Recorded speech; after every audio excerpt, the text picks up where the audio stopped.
We're just continuing through our story here in chapter 9. This is Journey Through John.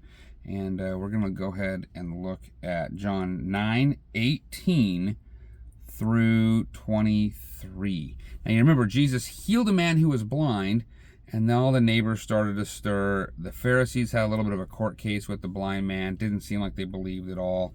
And so now we have this text. The question really is, who is blind and what's going on? We also have something I want to draw your attention to. We're going to see for the first time, maybe for the first time really in all the story of the Gospels, that now someone who is deciding to follow Jesus, or maybe even potentially and hasn't yet, has the risk of being persecuted by the religious leaders and those who are opposed to Jesus. So let's go ahead and take a look at this. This is John 9, starting in verse 18. The Jews did not believe that he had been born blind and received his sight until they called the parents of the man who had received his sight. And they asked him, "Is this your son, who you say was born blind? How then does he now see?"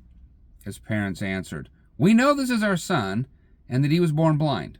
But how he now sees, we do not know. Nor do we know who opened his eyes. Ask him. He is of age. He will speak for himself." Here's a parenthetical statement giving commentary. His parents said these things because they feared the Jews, for the Jews had already agreed that if anyone should confess Jesus to be Christ, he was to be put out of the synagogue. Therefore, his parents said, "He is of age. Ask him." So the Pharisees didn't even believe that this guy actually received his sight or he was previously blind. The neighbor's testimony wasn't enough. The guy's testimony wasn't enough. So now that they've finally heard from the parents, it's sort of validating the claim. He was born blind, he was healed, and now finally, they're believing that the man actually had a miraculous healing of some kind. They're not sure what to do with it, but now they're finally believing. But what's so fascinating here is now the parents are afraid.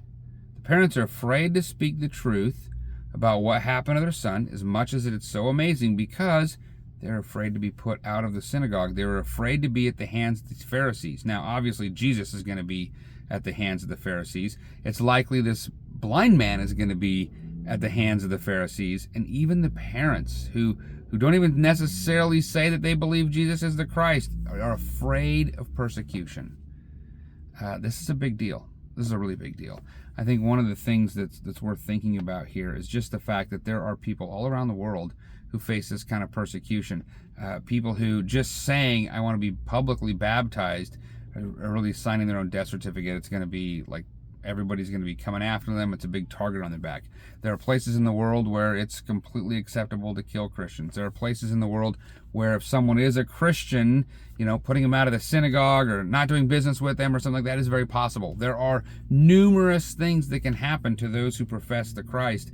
And I think it's important that we recognize that even in this, court place that's happening, and even all these things that are playing out, really, those who believe are called upon to stand in confidence that Jesus will care for us. It might not be the outcome we want on this side of eternity, but God works all things for his good. You remember the blind man went through a life of being blind so that God's works could be shown. It's very possible that this could be true even in persecution. So let's pray for those in the world, our brothers and sisters who are being persecuted, and let's also recognize the significance and importance of standing on the truth of Jesus Christ.